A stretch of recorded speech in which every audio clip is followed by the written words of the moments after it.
कहतनी कि भैया माँ दोनों के फोन काहे नहीं खे लागत।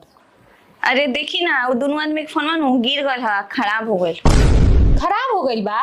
कैसे? दोनों आदमी के फोन एके बार खराब हो गई बा? अरे रखल रख वहाँ गिर गई है।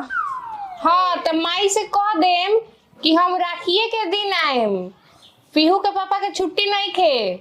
ए दीदी सुनी ना, राखी में तो रोड भैया रहबे ना करी हन। वो कहे वो जा तारन ट्रेनिंग में बाहर। जा, अब की बार तो हम ना भाई के राखी ना बन पाएम। जाए दी, हम आए रउआ सिंघोड़ा में राखी बांध देम आ तनी माइयों से मिल लेम। ना ना हमनी हो जाता नहीं सा उनकरा साथे ट्रेनिंग में।